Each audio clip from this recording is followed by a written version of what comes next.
आज बाहर के लोग जम्मू और कश्मीर को चला रहे हैं। नमस्कार। 30 जनवरी यानी महात्मा गांधी की पुण्यतिथि के दिन राहुल गांधी की भारत जोड़ो यात्रा श्रीनगर में संपन्न हो गई। इस यात्रा के संपन्न होने से पहले जम्मू कश्मीर में राहुल गांधी ने कुछ ऐसे बयान दिए जिससे यह साबित हुआ कि पिछले 75 सालों में जम्मू कश्मीर को लेकर कांग्रेस और उसके नीति निर्धारकों की जो सोच थी, कश्मीरी केंद्रित नेताओं की तुष्टीकरण की जो नीति थी, वो आज भी नहीं बदली। 75 साल पहले नेहरू ने भी वही किया, महात्मा गांधी ने भी वही किया, जिसको राहुल गांधी फिर से दोहरा रहे हैं। आज बाहर के लोग जम्मू और कश्मीर को चला रहे हैं। मैं क्या बात कर रहा हूं? सबसे पहले इसको समझने के लिए हम 1947 में चलते हैं। बात 13 नवंबर 1947 की है, जब तक जम्मू कश्मीर का अधिविलीन भारत के साथ हो चुका था और पाकिस्तान की सेना ने जम्मू कश्मीर पर आक्रमण कर दिया था और एक बड़े हिस्से को अपने अवैध कब्जे में ले लिया था। उस क्षेत्र में मीरपुर एक शहर था जिसको पाकिस्तान के सैनिकों ने चारों तरफ से घेर रखा था। मीरपुर बड़ा शहर जम्मू कश्मीर का, और उसमें हिंदू और सिख बहुल आबादी थी। मीरपुर के कई बड़े बिजनेसमैन नेता जम्मू में थे। वो खुद संभव नहीं था कि वो मीरपुर पहुंचे और किसी तरह की मदद कर पाए, लिहाजा उन्होंने कई बार शेख अब्दुल्ला को गुहार लगाई। मीरपुर के लोगों का एक डेलीगेशन कई बार शेख अब्दुल्ला से मिला। चूंकि उन दिनों जम्मू कश्मीर की पूरी कमान नेहरू ने शेख अब्दुल्ला को सौंप दी थी, यहां तक कि जो मिलिट्री ऑपरेशंस थे उनकी कमान भी शेख अब्दुल्ला को सौंप दी गई थी कि किस एरिया में पहले सेना भेजनी है और किस एरिया को पहले मुक्त कराना है।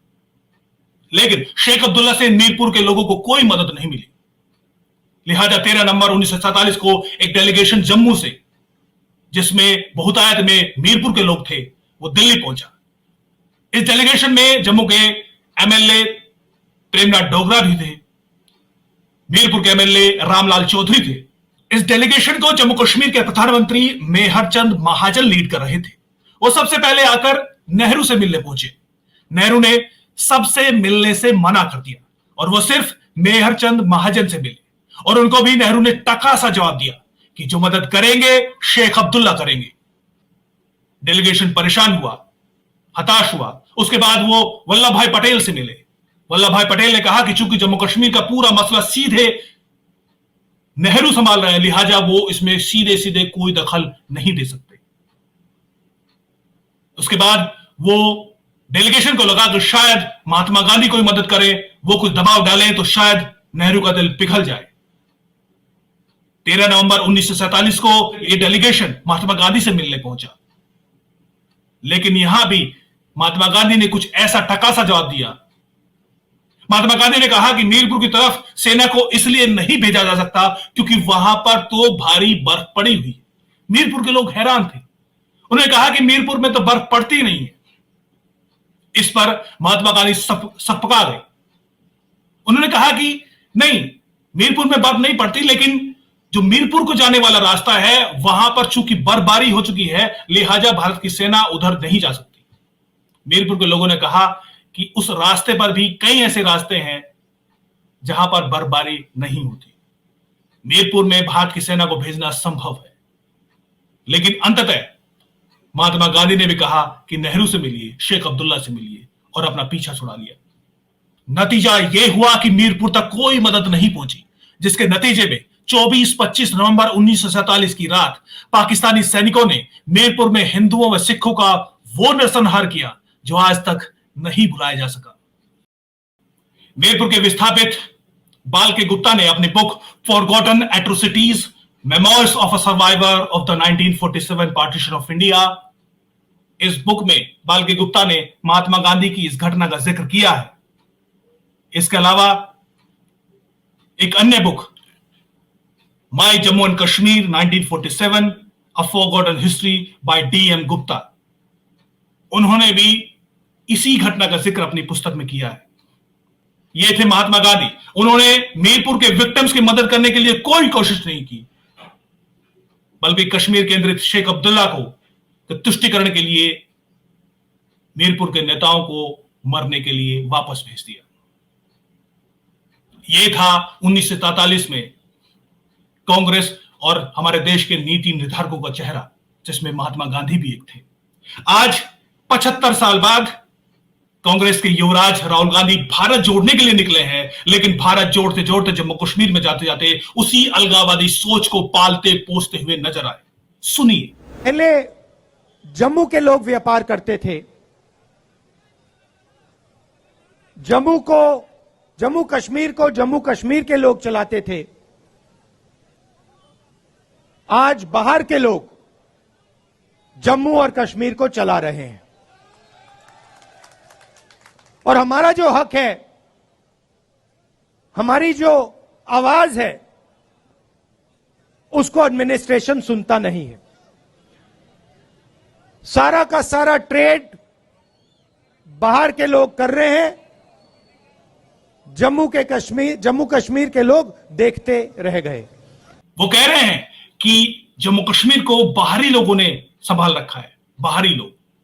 ये वही बयान है जो कुछ महीने पहले कश्मीर घाटी में कुछ टेररिस्ट ऑर्गेनाइजेशन ने कुछ इस तरह के थ्रेट जारी की थी, जिसमें उन्होंने कहा था कि कश्मीर में रहने वाले बाहरी लोग यहां से निकल जाएं, जिसमें उन्होंने कश्मीरी पंडितों को भी कहा था, और वो जो मजदूर बिहार यूपी से काम करने के लिए जाते हैं वो भी लोग उसमें शामिल थे।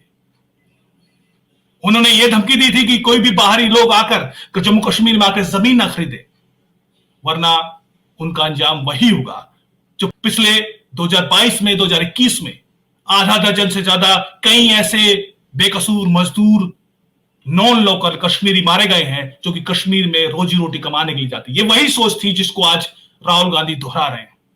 हमारे देश का संविधान यह अधिकार देता है कि हमारे देश का नागरिक किसी भी राज्य, किसी भी केंद्र शासित प्रदेश में जाकर रोजी रोटी कमाने का वो हक रखता है, बिजनेस कर सकता है। आर्टिकल 370 हटने के बाद जम्मू कश्मीर में भी वही लागू हुआ, और आज जम्मू कश्मीर में भी कोई भी शख्स जाकर अपनी रोजी रोटी कमा सकता है। लेकिन राहुल गांधी को यह मंजूर नहीं है, लिहाजा कुछ महीनों पहले सो कॉल्ड कश्मीर टाइगर्स नाम के आतंकवादी संगठन ने जिस तरह की धमकी दी थी, उसी तरह का बयान यहां पर राहुल गांधी देते नजर आते हैं, और सरेआम ये नैरेटिव स्टैब्लिश करने की कोशिश करते हैं कि जम्मू कश्मीर तो बाहरी लोगों के हाथों में। ये कैसी सोच है? यही सोच थी 1947 में पंडित नेहरू की, महात्मा गांधी की और दूसरे कांग्रेसी नेताओं की, जिसकी वजह से 75 सालों तक जम्मू कश्मीर के लोगों ने आतंकवाद के दंश को झेला, नरसंहारों को झेला, और लाखों कश्मीरी हिंदुओं को अपनी जमीन, अपनी मिट्टी, अपना घर कश्मीर घाटी छोड़ना पड़ा। और राहुल गांधी कह रहे हैं कि वो भारत जोड़ो यात्रा पर निकले। ये कैसी भारत जोड़ो यात्रा है? ये वही बात हुई कि मैं देख नहीं सकता, लेकिन नाम में अपना नैन सुख रख लूं।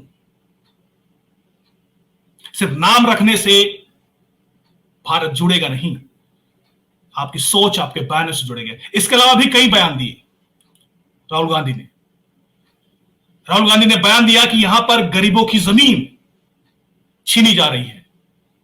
जी हां, हाल के दिनों में जम्मू कश्मीर के प्रशासन ने कई ऐसी ड्राइव चलाई है जो जमीन पिछले 75 सालों में अवैध कब्जा जम्मू कश्मीर के नेताओं ने, इन्फ्लुएंसर्स, बाहुबलियों ने जो कर रखा था, उसको मुक्त कराने का एक अभियान जम्मू कश्मीर में चल रहा है।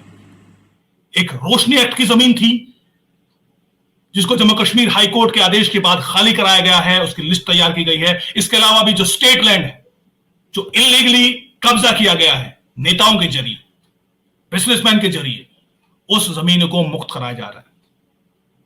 और आज राहुल गांधी उन्हीं इन्फ्लुएंसर परिवार को, इस लिस्ट में फारूक अब्दुल्ला के कई चहेते नेताओं का नाम शामिल है। इस लिस्ट में हसीब द्राबू जो कि मंत्री रहे, इस लिस्ट में हसन खान, इस लिस्ट में कई पूर्व मंत्री हैं, और राहुल गांधी उन्हीं को बचाने के लिए इस तरह का बयान दे रहे हैं।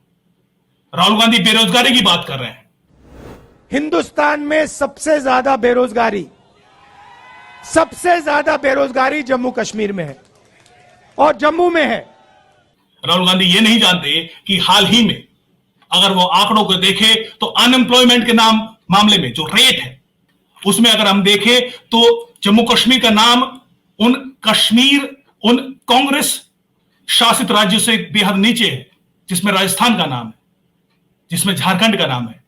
Centre for monitoring Indian economy private limited की एक रिपोर्ट के मुताबिक, जिसमें आंकड़े जनवरी 2023 के हैं, उसके मुताबिक जम्मू कश्मीर से ज्यादा अनएम्प्लॉयमेंट, कहीं ज्यादा अनएम्प्लॉयमेंट राजस्थान में है, उससे कहीं ज्यादा अनएम्प्लॉयमेंट झारखंड में है, उससे कहीं ज्यादा अनएम्प्लॉयमेंट सिक्किम में है, दिल्ली में है। और राहुल गांधी दावा कर रहे हैं कि यहां पर सबसे ज्यादा बेरोजगारी है।